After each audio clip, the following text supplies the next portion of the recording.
안녕하세요. 네, 오늘 강의를 진행하게 된 두개 한의원 양태규입니다. 저희 한의원 어딘지 잘 모르시죠? 저희 한의원이 현대백화점 건너편에 보면 별관 주차장 있잖아요, 그죠? 그 옆에서 제가 이제 한 10년 정도 알레르기 환자를 대상으로 진료를 하는 한의원이에요. 그래서 일반적으로 이제 한의원에 가시면 침 환자분들이 많으시잖아요. 허리가 아프다든지 뭐 어깨가 아프시다든지 이제 그런 거 위주로 많이 보시는 한의원들이 많은데 저희 한의원은 2003년도부터 알레르기 위주로 환자를 봤어요. 그래서 보통 저희 한의원에 제일 많이 오는 연령층은 10세 미만 애들이 제일 많고, 그다음에 이제 알레르기를 보다 보니까 뭐 두드러기라든지 기침이라든지 호흡기 질환 쪽 환자들이 많아요. 그래서 그런 거를 위주로 보는 한의원을 제가 운영을 하고 있습니다. 그래서 오늘 강의 주제는 겨울 콧물 속 기침뚝 호흡기 질환 치료법이다 이렇게 돼 있는데, 사실 그 겨울이 되면 다양한 이제 호흡기 질환에 우리가 많이 걸릴 수 있잖아요, 그죠? 그래서 제일 흔한 게 감기인데 사실 감기 겨울에 이렇게 난 좀 잘 걸린다 하시는 분 있으세요? 여기 오신 분 중에서? 유난히 뭐 나는 겨울만 되면 이비인후과라든지 내과 이런 데 굉장히 자주 다닌다.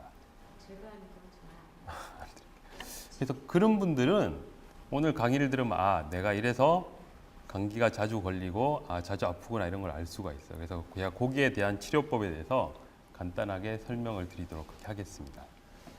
자,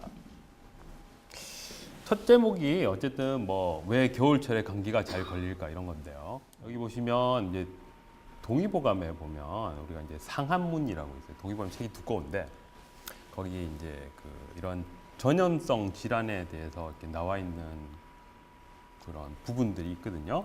거기가 이제 상한이라는 이런 문구가 있어요. 그래서 상한이라는 얘기는 쉽게 얘기하면 한기에 상했다 이런 뜻이에요. 그래서 뭐 한방에서는 뭐 기 얘기도 많이 하고 뭐 이런 얘기를 많이 하는데, 어쨌든 예전에는 바이러스라든지 뭐 세균이라든지 이런 거에 대한 존재를 잘 몰랐기 때문에 표현을 이런 식으로 쓰고 있어요. 그래서 겨울철에 동위상한이라는 얘기는 그 상한문 제일 첫 구절에 나오는 얘기예요. 그래서 거기 보면 겨울에는 감기가 잘 걸린다 이렇게 돼 있는데 설명이 어떻게 돼 있느냐? 상강 이후 춘분까지 찬 이슬이나 서리를 맞으면 한사가 몸에 침범하여 병이 생긴다. 이것을 상한이라고 한다. 그래서 제일 간단한 건 감기죠, 감기. 감기인데 이 상한은 사실은 뭐 개념이 굉장히 광범해요. 뭐 감기도 우리가 흔히 아는 뭐 일반적인 콧물 기침하는 감기도 있을 수 있고, 장염도 있을 수 있고, 뭐 식중독 비슷한 증상도 감기라고 표현하기도 하거든요. 전염병도 해당이 되고. 그래서 이 겨울철에 왜 이런 문구가 나왔을까? 겨울에는 뭐 추워서 감기가 잘 걸린다라고 하면은 그러면 여름에는 좀 덜 걸리는 거는 맞거든요, 실제로. 그래서 우리가 이제 겨울 말고 환절기에도 잘 걸리긴 하는데, 이 겨울에 감기가 잘 걸리는 원인은 여기 보시면 나오지만은 차고 건조한 환경이 굉장히 바이러스가 증식이 되기 쉬운 이런 계절적인 요인이 있다 이렇게 보는 거고, 추운 날씨에는 아무래도 개인위생에 신경을 좀 덜 쓰게 되는 경향이 있어요. 그래서 추운데 막 갔다 나와서 밖에 나갔다가 들어와서 손 막 씻고 하시는 분들은 흔치 않잖아요. 추우니까. 그래서 이런 것들이 좀 영향을 받을 수 있고, 그 다음에 인체 그 점막은 낮은 온도에 민감하다 이런 얘기가 있는데, 이건 무슨 얘기냐면 우리가 이제 기침하는 환자를 예를 들어서 볼 때 찬 거 먹으면 안 좋다고 얘기를 하잖아요. 찬물을 먹는다든지 뭐 아이스크림을 먹는다든지 이러면은 기침을 더 많이 하게 된다. 왜 그러냐면 이 호흡기 점막은 따뜻한 걸 좋아하지 찬 걸 절대 싫어해요. 그래서 기본적으로 감기가 걸렸을 때 우리가 따뜻한 물을 마시지 찬물 먹는 사람 별로 없잖아요. 물론 뭐 이제 목이 많이 부었다든지 하면 병원에서 찬 걸 먹으라 하는 경우도 있지만 그건 아주 드문 경우고, 실제로는 찬 걸 먹게 되면 점막이 더 자극이 된다. 그래서 따뜻하게 해주는 게 무조건 좋다 이렇게 보시면 돼요. 그래서 겨울철은 기온이 낮기 때문에 당연히 인체 점막이 민감하게 반응을 보인다. 그래서 감기가 더 잘 온다 이렇게 보시면 돼요. 그래서 여름철에도 에어컨을 많이 틀어놓거나 냉방을 많이 하면 잘 오는 이유가 그런 거다라고 보시면 될 거고, 호흡기 질환에서 이제 중요한 거는 어쨌든 코와 기관지가 굉장히 중요해요. 우리가 이제 그 감기 바이러스가 들어왔을 때 흔히 말하는 상기도 감염이라고 하는데 상기도가 폐는 얘기하는 게 아니고 요 윗부분을 얘기하는 거라고 윗부분. 그래서 코, 그다음에 뒤에 목, 뒤 인후 쪽, 그다음에 기관지 위쪽 여기를 얘기를 하는 건데 어쨌든 그 부분은 다 점막으로 돼 있어요. 점막이라는 얘기는 쉽게 얘기하면 분비물이 이렇게 나올 수 있는 그런 구조를 가진 조직을 얘기를 하거든요. 그래서 우리가 감기가 걸리면 제일 증상이 많이 생기는 게 어떤가요? 콧물. 그죠? 코 점막에서 콧물이 나오고 그다음에 기침을 할 때 가래가 나오잖아. 이 기관지 점막에서 가래가 나오는 거거든. 그래서 사람들이 이제 잘 헷갈리는 게 이런 거야. 폐렴하고 감기는 완전 다른 얘기예요. 물론 감기 합병증으로 폐렴이 올 수는 있지만은 폐렴과 이런 건 다른 얘기고 여기 보는 축농증 이런 것도 감기하고 좀 다른 거죠, 그죠? 그래서 호흡기 질환에서는 사실은 점막이 얼마나 잘 보호가 되느냐 이런 게 굉장히 중요해요. 그래서 점막이 좋아지는 방법에 대해서는 나중에 이제 얘기를 잠깐 드리겠지만은 어쨌든 겨울철에는 이 점막을 보호하는 게 굉장히 중요하기 때문에 겨울이 되면 마스크도 하고 다니고 이렇게 보온에 신경을 쓰는 게 그런 이유다 이렇게 보시면 돼요. 그래서 밑에 보시면은 겨울철에 호흡기 질환을 예방하는데 제일 중요한 거는 어쨌든 보온과 가습이다 이렇게 생각하시면 되고 요거를 잠깐 설명을 드리면 겨울철에 이제 날씨가 추우면 난방을 많이 하게 되잖아요. 그래서 불을 많이 떼게 되면 당연한 얘기지만 습도는 상대적으로 낮아지게 됩니다. 근데 습도가 낮아지게 되면 이 점막이라는 게 굉장히 바이러스나 이런 데 취약해져요. 그래서 건조한 환경에 있을수록 호흡기 질환이 잘 걸린다 이렇게 이해를 하시면 되고 그래서 겨울철에 집에 난방을 하실 때는 너무 온도를 뜨겁게 하는 것보다는 옷을 많이 껴입는 게 호흡기에는 훨씬 낫다 이렇게 보시면 돼요. 그래서 아파트 같은 경우는 특히 이제 난방을 하게 되면 건조해지기 쉬운데 그렇게 했을 때 내가 코나 기관지가 안 좋다라고 하시는 분들은 반드시 난방 온도를 좀 낮추고 너무 덥다고 생각되면 습도 조절을 굉장히 잘 하셔야 된다 이렇게 보시면 돼요. 특히 이제 어린 애들 같은 경우는 그런데 더 훨씬 더 민감하거든요. 그래서 우리가 이제 뭐 아기 키우는 집은 뭐 가보면 이렇게 기저귀를 뭐 널어놓는데 수건을 널어놓는 정도가 있는데 그 정도보다 훨씬 더 습도가 높아야지 호흡기가 더 촉촉해진다 이렇게 이해를 하시면 돼요. 그다음에 이제 노인분들 같은 경우는 왜 이제 호흡기 쪽에 문제가 잘 생기냐면 나이가 드시면 이제 점막에 흔히 말하는 이제 몸에 진액이 많이 없어진다고 표현을 하는데 점막이 굉장히 건조해지기 쉬워요, 실제로.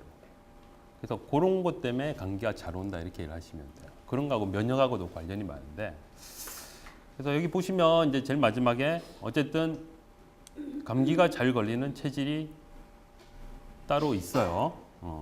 따로 있어요. 감기가 잘 걸린 체질은. 그래서 감기가 잘 걸린 체질이 따로 있기 때문에 이런 사람들이 겨울철에 훨씬 더 조심을 해야 된다. 이렇게 보시면 돼요. 자, 다음을 보면. 그래서 그 다음에 이제 제가 하고 싶은 얘기가 이제 감기가 잘 걸리는 체질에 대해서인데, 간단하게 얘기하면은 그냥 알레르기 환자들이에요. 감기가 잘 걸린 사람들은. 그래서 우리가 이제 흔히 알레르기 환자다라고 하면은 뭐 엄청 뭐 거창한 질환이나 뭐 상태가 굉장히 심각해야지 알레르기가 있다라고 생각하시는 분들이 많거든요. 근데 실제로 그러지는 않고 우리가 이제 알레르기 체질은 이제 몇 가지 특징이 있어요. 이 알레르기 체질이라고 되어 있는데 이 알레르기 체질은 대체로 이제 아까 그 점막 얘기를 잠깐 했지만 점막이 굉장히 안 좋아. 안 좋다기보다는 잠깐 예민하다 이렇게 이해를 하시면 되는데 대체로 이제 코가 안 좋아요. 알레르기 환자들은. 그래서 내가 이비인후과에서 치료를 하든 안 하든 어쨌든 환절기라든지 겨울이 되면 코가 자주 막힌다든지 콧물이 잘 나온다든지 이러면은 흔히 말하는 병원 가면 비염기가 있다 이런 얘기를 하잖아요. 비염 환자 아니더라도 그 비염기가 있다는 환자들이 알러지 체질이 확률이 많아요. 그래서 그런 사람들이라든지 감기 걸리면 나는 기침을 많이 한다. 기관지가 예민하다. 이런 사람도 알레르기 체질의 확률이 많고 그다음에 음식 같은 거 먹었을 때 뭐 특정 음식이라든지 안 그러면 약이라든지 이런 걸 잘못 먹으면 좀 뭐 심하게 피부에 뭐가 나는 경우도 있지만은 설사를 잘 안 되든지 갑자기 배가 심하게 아프다든지 이런 사람들도 알레르기 체질의 확률이 많아요. 그래서 이런 사람들이 겨울이 되면 아까 얘기했듯이 감기가 잘 걸리는 그런 체질로 나타날 수 있다 이렇게 이해를 하시면 돼요. 그래서 이 알레르기는 원래 유전 경향이 있어요. 그래서 이제 아까 제가 말씀드렸듯이 정도가 심한 사람도 있고 심하지 않은 사람도 있긴 하지만 어쨌든 이런 경향이 있으면 그게 나만 가지고 있는 게 아니고 자녀분한테 내려가는 거예요. 그래서 내가 비염이 심했는데 우리 아들도 비염이 심해되든지 아들이 결혼을 해서 손자를 낳았더니 걔도 코가 안 좋다든지 이런 건 굉장히 흔하게 있어요. 그래서 이 알레르기는 유전이 되기 때문에 어쨌든 이런 알레르기 체질이면 감기가 잘 온다 이렇게 이해를 하시면 되고 그다음에 이제 비염, 천식, 아토피는 대표적인 알레르기 트리오다라고 돼 있는데 만약에 이제 애가 어릴 때 봤을 때 병원 갔더니 얘는 아토피가 있었어요. 방금 뭐 천식기가 있네, 비염이 있네 이런 애들은 100% 알레르기가 있다 이렇게 이해를 하시면 돼요. 그래서 이런 경우 훨씬 감기 걸린 빈도가 높고 그다음에 감기가 걸리면 잘 안 나요 이런 체질들이. 그래서 앞에 이제 감기 합병증으로 이제 나왔던 것 중에서 뭐 축농증, 중이염, 뭐 폐렴 아까 이렇게 써놨는데 그런 식으로 잘 이행이 되는 사람들은 대부분 이런 체질이다 이렇게 보시면 돼요. 보시면 되고 아까 알레르기는 점막이 좀 예민한 사람들의 얘기를 했고 감기를 달고 사는 아이들은 대부분 알레르기가 있다라고 이렇게 보시면 돼요. 그래서 나중에 잠깐 얘기를 하겠지만 보통 이제 감기가 너무 잘 걸리면 사람들이 이제 제일 많이 하는 게 어떻게 하면 면역을 키워줄 것이냐 이런 걸 고민을 많이 하잖아요. 그래서 많이 하는 게 뭐가 있을까요? 요새 이제 건기식으로 많이 쓰는 홍삼 한 번씩 다 드셔보셨죠? 홍삼 이런 거 먹이는 경우도 있고 그다음에 애가 감기가 너무 잘 걸리니까 보약을 한번 먹여봐야겠다. 한의원에 가서 뭐 녹용이든 보약이든 이런 먹여보신 분들도 아마 있으실 거예요. 근데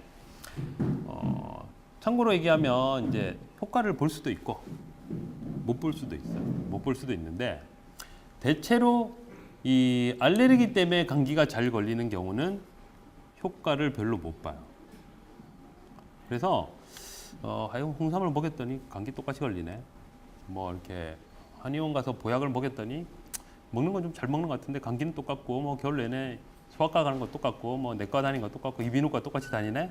이런 경우는 단순히 이제 그런 식으로 해서 좋아지는 것보다는 이 알러지라는 자체가 개선이 안 되기 때문에 그런 증상이 계속 반복이 된다 이렇게 보시면 돼요. 그래서 여기 밑에 보시면 이제 오래가는 감기는 감기가 아니라고 그랬잖아요. 그래서 대체로 우리가 감기가 걸리면 증상이 좀 짧게 가는 사람은 한 3일 정도.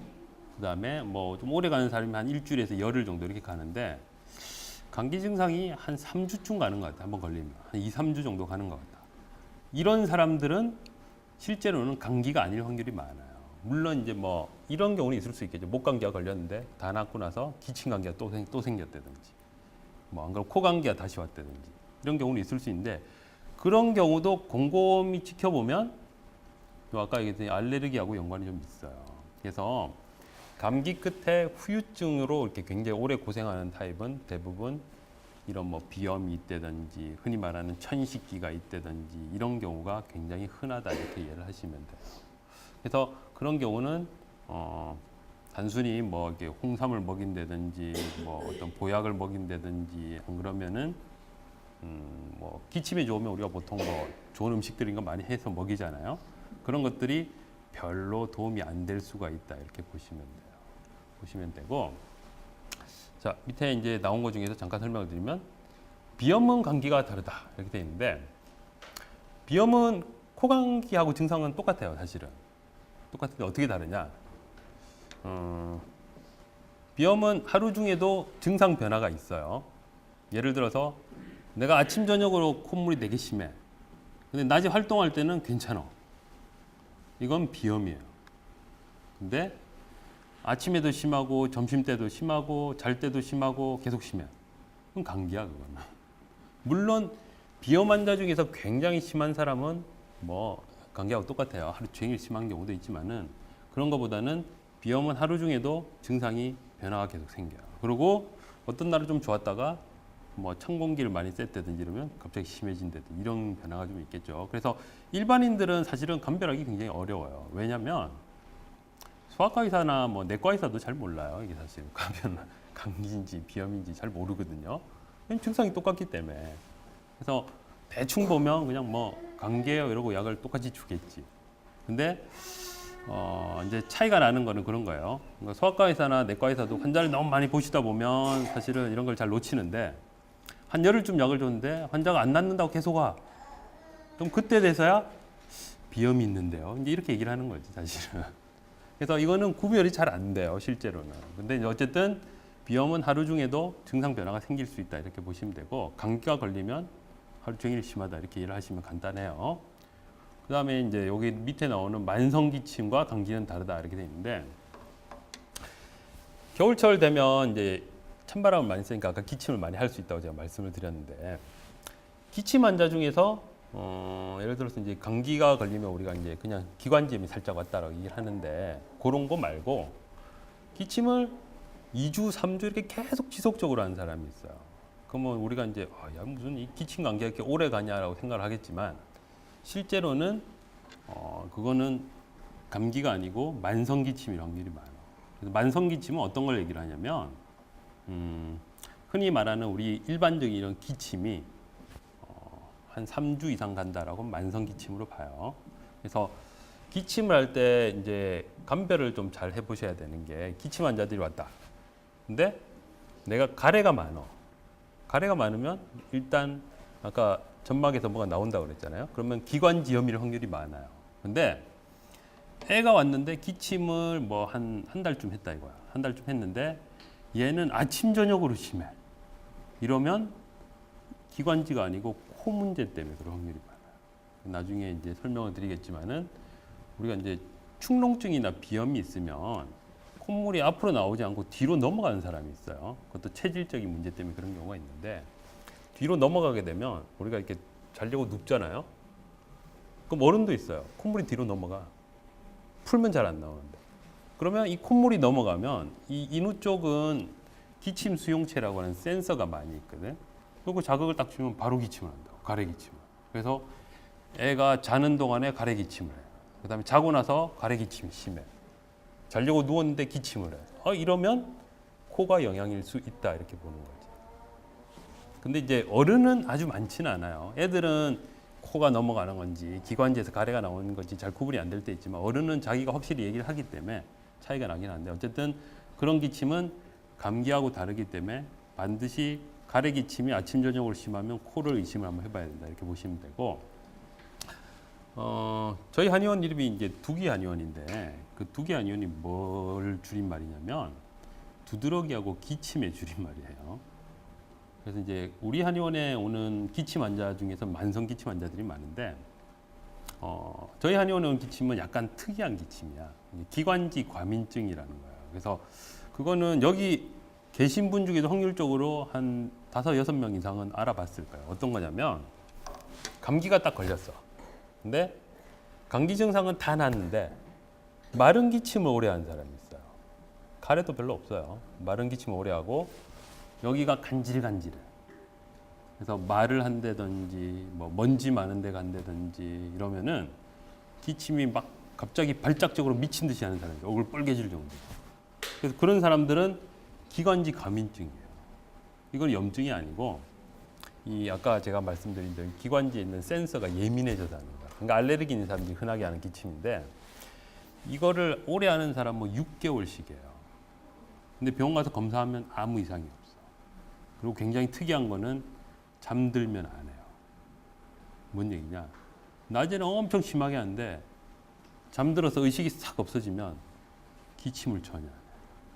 아주 특이하죠.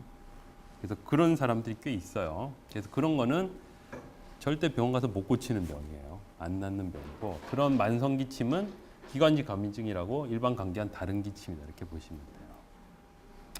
그 다음에 아까 얘기했듯이 이제 요 밑에 나오는 거 콧물과 기침의 상관관계라고 되어 있는데 그 콧물하고 기침은 굉장히 연관이 많아요. 아까 얘기했듯이 콧물이 뒤로 넘어가면 뭐라고 그랬어요? 이 기관지에 있는 기침 수용체라고 하는 센서를 자극을 주는 거거든. 그럼 기침을 하는 거야. 근데 가래가 생겨도 기침은 해요. 근데 아주 골치 아픈 환자들은 어떤 환자들이 있냐면 콧물도 넘어가고 가래도 나와. 아주 골치 아프니 두 가지가 다 있는 거죠. 그리고 만성 기침의 원인 중에서 굉장히 흔한 게 위식도 역류질환 환자들이 있어요. 흔히 말하는 생목이 잘 오르는 환자들 있죠. 이렇게 신물 잘 넘어오는 그런 환자들이 기침하는 환자들이 많거든. 근데 환자가 왔는데 나는 생목도 오르고 코도 안 좋고 기관지도 예민한 것 같아요. 이런 사람은 10중 8구 기침을 달고 있는 경우가 많아요. 그리고 이런 환자들이 이제 병원을 가면 무슨 얘기를 듣냐면 내과에 가면 내시경 검사를 할 거 아니야. 해서 이건 위식도 역류 질환이야. 그래서 약을 막 줘. 안 나. 이거 아닌가 보다. 이비인후과를 가. 이비인후과를 갔더니 콧물이 넘어가는데요. 그래서 코약을 막 써. 그래서 코가 막 넘어간 건 좋아진 것 같은데 기침이 안 멎어. 그래서 코도 아닌가? 그래서 다른 내과에 갔더니 이건 천식이에요. 이렇게 얘기하는 사람도 있어요. 그러니까 그게 헷갈리는 거지. 사실 의사들도 이렇게 되면. 그래서 좀 문제가 복잡한 환자일수록 증상이 오래 가고 잘 안 낫고 이런 경향이 좀 있긴 해요. 근데 어쨌든 감기 증상이 아까 제가 얘기했듯이 이제 뭐 흔히 기침도 있고 콧물도 있고 하지만 이게 3주 이상 치료를 했는데도 오래 간다. 절대 감기가 아니라는 거죠. 그래서 그 호흡기 질환 중에서 제일 흔한 것 중에서 아까 얘기했듯이 감기 말고 알레르기 때문에 이런 증상이 잘 생긴다 이렇게 보시면 돼요. 그래서 콧물이 제일 잘 생기는 원인은 알다시피 비염이에요. 비염. 그래서 비염은 다 알레르기 때문에 생긴다고 생각하시면 돼요. 병원 가면은 뭐 이거를 구분을 해요. 알레르기성 비염, 뭐 비알레르기성 비염, 그래서 혈관 운동성 비염이 되는지 뭐 나누는데 이건 다 필요 없고 어쨌든 비염 환자는 온도 차이에 예민해요. 그래서 비염 환자치고 환절기에 재채기 하거나 뭐 겨울철에 재채기 안 하고 이런 사람 별로 없거든.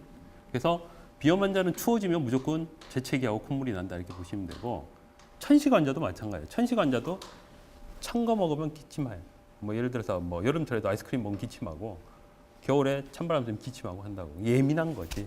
그래서 엘러지는 예민한 거기 때문에 여기 나오잖아요. 점막이 예민한 거기 때문에 이거 자체가 없어지는 건 아니에요. 유전이 된다고 했잖아. 그래서 아까 얘기했듯이 치료를 할 때 이런 알레르기 체질 때문에 감기를 달고 있는 경우는 흔히 얘기하는 보약이라든지 홍삼으로 해결을 못 해주는 부분이 굉장히 많다 이렇게 보시면 돼요. 그래서 그런 걸 써도 별로 호전이 없었다. 이런 사람들은 병원에서 그 질환에 대해서 치료를 오래 받든지 뭐 한의원에서 알레르기 체질 개선을 위해서 오래 치료를 받든지 이렇게 해야지 뭔가 좋아질 수 있는 거예요. 그렇게 이해를 하시면 돼요. 자, 그다음에 이게 이제 민간요법으로 제일 많이 하는 거예요. 겨울철이 되면. 그래서 여기 보시면은 이게 뭔가요? 수세미. 그렇지. 수세미 먹어본 사람 있어요, 여기서? 별로 없으세요. 수세미 이거를 사과락이라고 하는데 이게 코하고 기관지에 괜찮아요. 괜찮은데 아까 얘기했듯이 이제 감기가 잘 걸린다, 호흡기가 좀 약하다 이런 분들 중에 알레르기 환자가 많다고 그랬잖아. 근데 내가 비염이 좀 있고 축농증기도 좀 있고 기관지도 좀 예민한 것 같다. 이러면 우리가 1순위로 많이 쓸 수 있는 게 이런 거야. 수세미. 간단하지만 그런 게 있고 두 번째 이건 뭔가요? 목룡 꽃봉오리거든요. 이게 신의화라는 건데 이건 뭐 할 때 쓰는 거? 이거 콧물약이에요. 그래서 실제로 굉장히 잘 들어요. 그러니까 한약재로도 쓰고 그냥 이렇게 뭐 차처럼 끓여 먹어도 효과가 굉장히 좋아요. 이거는. 좋은데 콧물이 많이 안 나는 사람이 있어요. 우리가 흔히 이제 비염 환자 중에서 우리가 이제 알레르기 비염 잠깐 설명을 드리면은 알레르기 비염하면 이제 3대 증상이 콧물, 코막힘, 재채기야.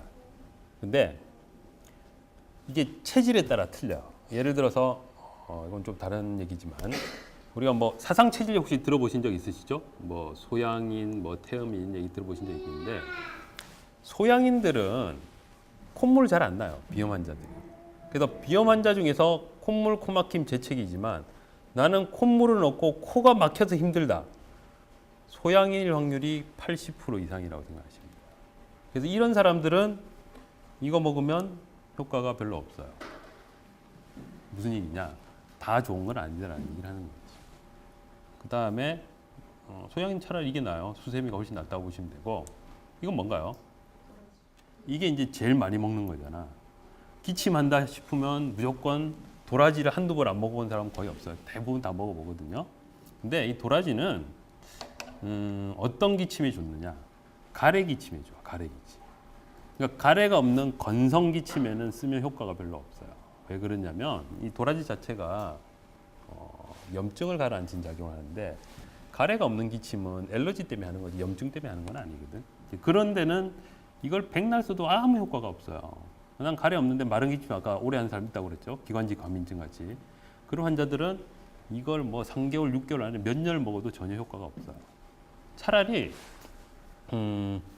마른 기침을 좀 오래 하는 사람들이 제일 효과적인 거는 생강차예요. 생강차. 겨울철에 이제 생강차 이런 감기 걸리면 자주 먹게 되는데, 생강이 기를 이렇게 끌고 내려가는 그런 작용이 굉장히 강하거든요. 그래서 우리가 임산부가 이렇게 구토를 좀 많이 한다. 임신 5조 때문에 입덧을 해서 구토를 한다 할 때도 생강을 주는 경우가 있지만, 생강이 이렇게 기를 잘 끌고 내려가 밑으로.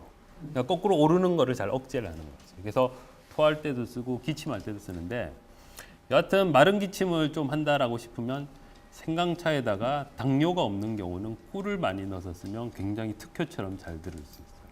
특히 아까 제가 말씀드린 기관지 과민 증상은 초기에 쓰면 굉장히 잘 들어요. 약 쓰지 않고도 잘 들을 수 있다 이렇게 보시면 되고, 요 도라지는 아까 얘기했듯이 가래 기침이 있는 사람, 그러니까 노인들 뭐 흔히 말하는 해수, 천식 이런 거 얘기하잖아요. 나이가 들어서 가래 끓고 기침하는 이런 데 쓰면 좋아요. 이런 게 좋다고 보시면 되고, 이거 뭔지 잘 모르시겠죠? 유금피라고 느릅나무라고 들어봤죠? 느릅나무 뿌리 껍질인데 이게 이제 무슨 작용을 하는 거냐? 이게 좀 매끈매끈하거든.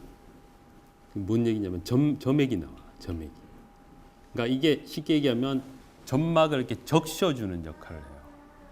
그래서 기침이라든지 비염 환자들한테 이제 마르는 타입의 그런 환자들을 쓰면은 효과가 좋아.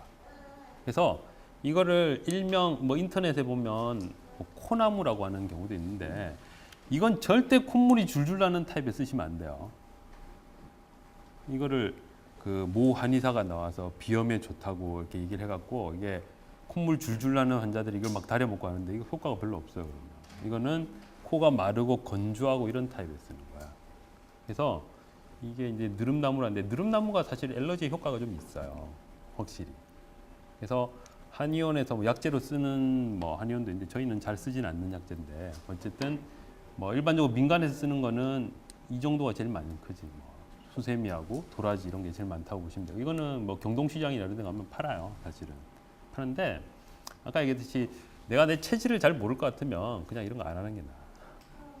왜냐면 남들이 좋다고 꼭 잘 듣는 건 아니거든요. 아까 얘기했듯이 그 소양인하고 태음인은 비염이 오는 방식이 완전히 틀려요. 아까 얘기했듯이 소양인은 코가 막히는 타입으로 와요.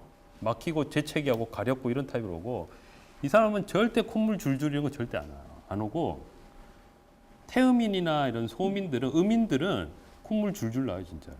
감기 걸리거나 비염이 생기거나 하면 콧물이 줄줄 난다. 그래도 마른 콧물이 줄줄줄 흐른다. 그러면 음인일 확률이 많지. 물론 이제 양인이 감기 걸려도 그럴 수 있지만은. 그 다음에 그거 말고 아까 기관지 과민증 얘기를 잠깐 했는데, 가래 없이 마른 기침 하신다는 분들, 그런 사람도 소양인이 월등하게 많아요. 그렇게 하시면 되고, 저는 사실 체질 감별을 우리 한의원에 오시면은 체질 감별을 이렇게 물어보고 하진 않아요. 저는 맥을만 갖고 진찰을 하기 때문에, 체질 감별 맥으로만 하기 때문에 환자한테 소화가 잘 되니 살이 잘 찌느니 이런 거 절대 안 물어보거든요. 안 물어보는데, 어쨌든 소양인들 중에서 이렇게 이제 흔히 말하는 살이 좀 잘 찌는 타입들이 있거든. 이런 타입들이 코 막히고 재채기 이런 쪽으로 잘 오고, 음인들 중에서 좀 마르고 살 안 찌고 좀 창백하고 이런 사람들이 콧물 줄줄 타입으로 잘 온다 이렇게 보시면 돼요. 혹시 커피 드시고 잠 못 잔다는 분들 계세요? 커피 카페인에 굉장히 예민하시다. 그런 분들은 대부분 소양인일 확률이 한 90%쯤 돼요. 옛날에는 안 그랬는데 체질이 바뀌는 체질이 바뀌지는 않고 타고나는 거니까 증상이 이제 그렇게 나타나는 수 있는 거예요. 그래서 카페인에 예민한 사람은 뭐 다른 체질 확률도 있는데 소양인일 확률이 굉장히 높다 이렇게 보시면 돼요. 이제 그런 분들이 한의원에 가서 비만약을 쓰면 기가 막히게 잘 들어요. 한의원에서 뭐 살이 쪄서 이제 비만약을 먹잖아요. 그러면 식욕이 뚝뚝 떨어져. 아니에요? 자,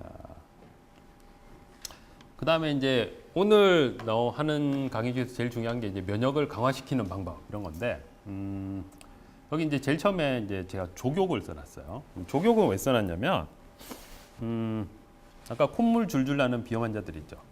코감기 잘 걸린다 이런 분들. 이런 분들은 사실 여러 가지 요법이 있는데 제일 효과적인 거는 족욕이에요. 족욕. 그러니까 족욕을 하루에 한 20분 정도, 일주일에 한 5번 정도만 하면 콧물이 잘 멎어요. 잘 안 나요. 발이 따뜻하면 원래 콧물이 잘 안 나거든. 그래서 동의보감에 보면 어떤 요법이 있냐면 발바닥에 마늘을 붙이는 치료법이 있어요. 실제로 하지 마시고 그러면 수포가 생기니까 물집이 생기니까 하시면 안 되고 그걸 하면 콧물이 멎는다는 얘기가 나와. 근데 실제로 멎어요. 한번 해보세요. 뭐 호기심이 좀 강한 분들은 콧물이 많이 날 때 발바닥에 마늘을 붙여봐. 그럼 진짜로 멎어요. 근데 그게 왜 그러냐면 그만큼 이게 열기를 많이 가해주는 거예요. 그래서 어쨌든 발을 따뜻하게 하면 콧물이 잘 멎어요. 잘 멎고 건포마찰이라고 돼 있는데 이거는 사실은 면역을 이렇게 강화시키기 위해서 일본에서 많이 하는 거예요. 이게 뭐 니시요법이라든지 이런 데가 많이 나오는 건데 이게 뭐 풍욕이라고 그러죠. 이렇게 문 다 열어놓고 이렇게 건포마찰 하는 거예요. 근데 그거 하다 감기 걸리는 수도 있기 때문에 사실은 별로 권하지는 않는데 어쨌든 그런 걸 하면 면역력이 많이 좋아진다고 그래요. 왜 그러냐? 한방에서는 그 폐하고 피부, 대장 이런 거는 한 통속으로 보거든. 그래서 피부에 자극을 주면 폐나 이런 호흡기가 건강해진다고 보는 거죠. 근데 실제로 도움이 된대요. 그게. 저는 안 해봤는데 어쨌든 건포마찰하면 좋다 이렇게 보시면 되고 아까 제가 이제 설명드린 것 중에서 이거 실내는 서늘하게 옷은 따뜻하게 이거는 애들 키우는 집은 굉장히 중요한 얘기야. 그러니까 애들이 감기가 잘 걸리면 어떻게 하냐면 무조건 부를 때 그냥 뜨겁게 그러면 감기 걸리는 게 굉장히 빈도가 높아져요. 절대 안 떨어져 애들이. 그래서 그거보다는 약간 서늘하게 하고 옷을 껴입히는 거야. 양말도 신기고. 그렇게 하면 감기 걸리는 애들이 훨씬 더 좋아져요. 그렇게 보시면 되고 이건 뭐 다 아는 얘기인데 규칙적인 운동은 뭐 당연한 거예요. 겨울이라고 뭐 이렇게 집안에만 쿡 박혀 있으면은 당연히 면역력이 떨어진다. 활동을 많이 해야지 좋아지고 햇빛을 많이 써야지 좋아지기 때문에 그렇다고 보시면 되고 뭐 제가 이제 한의사니까 요 얘기를 잠깐 하면 예방 접종이 낫냐 한약이 낫냐 이건 다른 거지 이건 사실 이건 그 분야가 다른 거예요. 그래서 예방 접종을 겨울에 이제 많이 할 때 제일 많이 하는 게 그거죠. 폐구균, 폐렴 예방 접종 맞아보신 분 있으시죠? 나이 드신 분들은 다 맞아봤을 거고 공짜로 이렇게 접종을 해주니까. 그러면 이게 효과가 있느냐? 이게 뭐 논문마다 좀 다른데 있을 수도 있고 없을 수도 있어요. 이제 재수가 좋아서 그 균이 들어왔어. 그럼 효과가 있지. 그럼 딴 균이 들어왔어. 효과가 전혀 없는 거지. 이게 예방접종 그런 효과가 있어요. 그리고 감기는 예방이 안 돼요. 당연히. 독감 예방접종 맞으면 감기를 덜 앓고 지나간다는 속설이 있는데 그거는 잘못된 거예요. 독감은 이렇게 유행하는 시기가 있어. 바이러스마다. 그러면 그거를 보건당국에서 추측을 한 다음에 올해는 이게 유행할 것 같다 하면 그거를 이제 쭉 돌리는 거야. 백신. 근데 그게 안 돌았어. 효과가 전혀 없어요. 그리고 우리가 이제 독감을 무서워하는 이유는 이런 거지. 독감 걸리면 잘못하면 죽을 수가 있잖아. 죽을 수가 있어요, 실제로. 근데 독감 걸려서 죽는 사람은 특이 체질이야. 의사들이 얘기는 잘 하는데 특이 체질이야, 특이 체질. 그 어떤 체질이냐면 바이러스가 몸에 들어오면 아주 급격하게 증식을 하는 체질이 있어요. 그거는 무슨 약을 써도 안 돼. 그런 경우는 예방 접종을 했다고 안심하는 게 아니고 일단 감기가 걸리면 조심해야 되는 거지. 그래서 그렇게 보시면 되고. 그래서 옛날에 왜 그 뭐 이렇게 사스라든지 뭐 이렇게 돌아간 거 있었잖아요, 그죠? 사스 들어보신 적 있으시죠? 그래서 그런 거 돌았을 때 막 사람들이 엄청 겁을 먹고 하긴 했는데 실제로 걸리면 흔히 말하는 잘못되는 사람은 정해져 있는 거야. 그런 경우 많아요. 그 다음에 이제 그 한약인데 한약은 사실은 이제 이런 사람들은 효과가 좋아요. 그러니까 우리가 흔히 말하는 보약을 어떤 사람이 쓰면 효과가 좋냐면 뭐 알레르기를 떠나서 최근에 내가 너무 힘들었어. 연말이 너무 과로를 하고 힘들었는데 굉장히 피곤하다 이런 사람들 있잖아요. 이런 상태가 되면 면역력이 많이 떨어지는 거예요. 그런 상태가 면역이 제일 떨어지기 쉬워. 그래서 그런 상태에서 감기가 잘 걸린다. 그런 사람은 한약을 먹으면 분명히 효과를 봤다. 근데 아까 얘기했듯이 집에 애가 한 뭐 초등학생이라든지 뭐 유치원 정도 다니는데 걔는 뭐 이렇게 피곤한 것도 없고 잘 뛰어노는데 겨울만 되면 계속 감기로 달고 살아. 걔는 면역이 약한 게 아니고 알레르기야, 알레르기. 그래서 비염이 있다든지 천식이 있는 경우거든. 그래서 그런 애들은 그런 거 치료를 해야지 감기가 안 걸려요. 그래서 저희 한의원에 이제 오시는 분들 중에 뭐 저희 한의원 사실 보약 먹으러 오는 환자는 별로 없지만 그 오셔가지고 하는 얘기가 애가 1년에 6개월 정도를 소아과를 간다는 거야. 그래서 제발 좀 이 기침을 좀 어떻게 한번 해보라고. 이제 그런 경우가 대부분 알레르기 때문에 그렇다고 보시면 감기가 아니고. 그래서 병원에서 이제 잘못 치료하는 게 뭐 아까 얘기했듯이 의사가 별 신경 안 쓰면 감기네 이러고 이제 약을 주는 거예요. 똑같이 주는 거니까 어차피. 근데 한 1주, 2주 써도 별로 효과가 없거든. 감기가 아니었나? 비염인데요. 얘기가 좀 바뀌는 거지. 그래서 어쨌든 그런 애들은 어떤 알레르기 체질만 개선을 해줘도 감기 걸리는 빈도가 굉장히 줄어요. 보약을 따로 녹용 이런 거 전혀 안 써도 확 줄어, 확 줄어. 그래서 그 전에 겨울 내내 병원 갔던 사람이 그거 치료를 딱 받고 나면은 거의 안 가요. 그런 경우는 굉장히 많이 있어요. 자, 그 다음에 이제 겨울철에는 당연히 이제 비타민이 많이 든 과일을 섭취를 하는 게 굉장히 좋아요. 제일 흔한 게 귤이죠, 귤. 비타민 C가 많이 든 걸 많이 먹으면 감기가 덜 걸린다. 이거는 맞는 얘기예요, 실제로. 그리고 어떤 이제 뭐 병원에 가면 그 감기 걸렸다라고 뭐 감기가 덜 걸리게 하기 위해서 아주 고농도의 비타민 C를 주입을 해요. 그거 하는 병원도 있고 안 하는 병원도 있어요. 그 비보험이기 때문에 어차피. 근데 그걸 하면 효과를 봤다는 사람들이 있어. 그게 이제 요론요법이다라고 보시면 돼요. 그 일본에서 많이 쓰는 거거든. 한국은 잘 안 쓰는데 뭐 의학적으로 효과가 있냐 없냐 이건 잘 몰라요, 사실은. 그 다음에 이제 비염이 있는 경우는 가장 좋은 방법은 사실 식염수 세척이에요. 그래서 뭐 병원에서 치료도 받고 뭐 약도 먹고 뭐 하면 좋긴 한데 이게 내가 너무 만성이다라고 하면은 속는 셈 치고 딱 3개월만 식염수 세척을 합니다. 어떻게 하느냐? 코에다가 약국에 가면 식염수를 팔잖아요, 그죠? 그럼 식염수를 한 병을 사갖고 주사기를 하나 달라고 그래. 그다음에 콧구멍에 넣고 이렇게 쭉 뿌리는 거야. 그럼 이게 뒤로 넘어가요. 그럼 입으로 나오겠죠? 뱉으면. 이쪽 할 때는 이쪽 콧구멍 맞고, 이쪽 할 때는 이쪽 콧구멍 맞고. 이런 식으로 교대로 하면은 효과가 확실히 있어요. 그리고 약국에 가면 뭐 이게 이 식염수 말고 뭐 이 코에 뿌리는 거 이런 거 많이 줘요. 그 중에 뭐 사에 소금을 어쩌고 저쩌고 이런 것도 되게 비싼데 그런 거 전혀 쓸 필요 없어. 식염수 써도 똑같아요. 대신 절대 물로 하시면 안 돼요. 물로 하면 이게 삼투압이 안 맞아서 코가 따가워. 맹물로 하시면 안 되고 소금을 자기가 타서 해도 안 돼. 그럼 삼투압이 안 맞아. 아프다니까. 이게 식염수로 하는 거야. 식염수는 자극이 없거든. 그래서 식염수로 해서 뱉으면 돼요. 그래서 그렇게 하는 게 가장 효과적이다라고 보시면 되고 이렇게만 잘해도 겨울철에 별로 안 아파요, 사실은. 아까 얘기했듯이 뭐 알레르기에 심해서 치료받는 걸 제외하고 별로 감기 걸릴 일이 별로 없어요.